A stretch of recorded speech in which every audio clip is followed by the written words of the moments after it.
जय भोलेनाथ। भगवान शिव और माता पार्वती की कृपा सदा सर्वदा आप पर बनी रहे।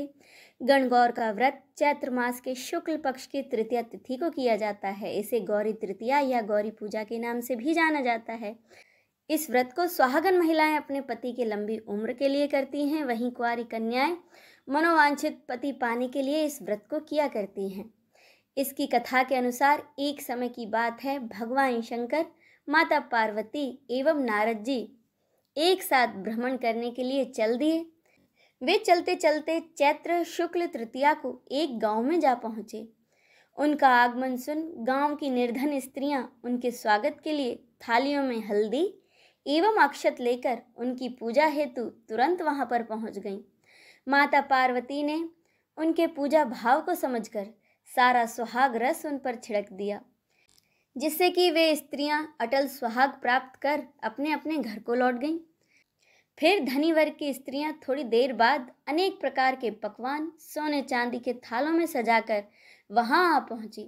इन स्त्रियों को देखकर भगवान शंकर ने माता पार्वती से कहा कि पार्वती, तुमने सारा सुहाग रस तो निर्धन वर्ग की स्त्रियों को ही दे दिया, अब इन्हें क्या दोगी? तब माता पार्वती बोली, प्राणनाथ, उन स्त्रियों को तो ऊपरी पदार्थों से बना रस दिया गया है, परंतु मैं इन धनी वर्ग की स्त्रियों को अपनी उंगली चीरकर रक्त का सुहाग रस दूंगी, जिससे कि ये मेरे समान सौभाग्यवती हो जाएंगी। जब इन स्त्रियों ने पूजन समाप्त कर लिया, तब माता पार्वती ने अपनी उंगली चीरकर उस रक्त को उनके ऊपर छिड़क दिया। जिस पर जैसे छींटे पड़े उसने वैसा ही सुहाग पा लिया। इसके बाद माता पार्वती अपने पति भगवान शंकर से आज्ञा लेकर नदी में स्नान करने चली गईं। स्नान करने के बाद उन्होंने बालू से भगवान शिव की मूर्ति बनाकर उसका पूजन किया, उसे भोग लगाया तथा प्रदक्षिणा करके 2 कणों का प्रसाद खाकर अपने माथे पर टीका लगाया। उसी समय उस पार्थिव लिंग से भगवान शिव प्रकट हुए तथा माता पार्वती को उन्होंने वरदान दिया कि आज के दिन जो स्त्री मेरा पूजन और तुम्हारा व्रत करेगी, उसका पति चिरंजीवी रहेगा तथा मोक्ष को प्राप्त होगा। भगवान शिव यह वरदान देकर वहां से अंतर्धान हो गए। इतना सब करते करते माता पार्वती को बहुत समय लग गया। माता पार्वती जी नदी के तट से चलकर अब उस स्थान पर आ गईं जहां पर वे भगवान शिव और नारद मुनि को छोड़कर गई थीं। भगवान शिव ने विलंब से आने का कारण पूछा तो इस पर माता पार्वती जी बोली, मेरे भाई और भावज नदी किनारे मिल गए थे। उन्होंने मुझसे दूध भात खाने तथा वहां पर ठहरने का आग्रह किया। इसी कारण से हे स्वामी, मुझे आने में थोड़ी देर हो गई। ऐसा जानकर अंतर्यामी भगवान शंकर भी दूध भात खाने के लालच में नदी तट की ओर चल पड़े।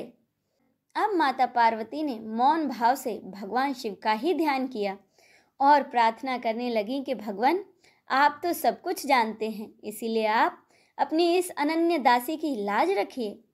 प्रार्थना करती हुई माता पार्वती जी भी उनके पीछे पीछे ही चलने लगीं। तो पार्वती जी ने क्या देखा कि नदी तट पर माया का एक महल है। वहां महल के अंदर से उनके भाई और भावज महल के अंदर से निकलकर माता पार्वती और भगवान शिव का स्वागत किया। वे दोनों वहां पर 2 दिन तक रहे। तीसरे दिन जब माता पार्वती ने भगवान शिव को वहां से चलने के लिए कहा तो भगवान शिव चलने को तैयार न हुए। तब माता पार्वती जी रूठकर अकेले ही चल दी। ऐसी परिस्थिति में भगवान शिव को भी माता पार्वती के साथ चलना पड़ा और उन दोनों के साथ नारद जी भी साथ में चल दिए। चलते चलते भगवान शंकर बोले, मैं तुम्हारे मायके में अपनी माला भूल आया हूँ। माला लाने के लिए पार्वती जी भी तैयार हुई तो भगवान ने माता पार्वती को ना भेजकर नारद जी को वहां पर भेजा। जब नारद मुनि वहां पर पहुंचे तो वहां उन्हें कोई महल नजर नहीं आया। वहां दूर दूर तक जंगल ही जंगल था और सहसा बिजली कौंधी। नारद जी को भगवान शिव की माला एक पेड़ पर टंगी दिखाई दी। तब नारद मुनि ने वह माला उतारी और भगवान शिव के पास पहुंचकर अपनी यात्रा का कष्ट बताया। तब शिव जी हंसकर कहने लगे, यह सब तो पार्वती की ही लीला है। इस पर माता पार्वती बोली, हे स्वामी, मैं किस योग्य हूँ, यह सब तो आपकी ही कृपा है। ऐसा जानकर महर्षि नारद ने माता पार्वती तथा उनके पतिव्रत प्रभाव से उत्पन्न घटना की मुक्त कंठ से प्रशंसा की। इसी के साथ यह व्रत कथा संपूर्ण होती है। बोलिए माता पार्वती की जय, भगवान शिव शंकर की जय, हर हर महादेव।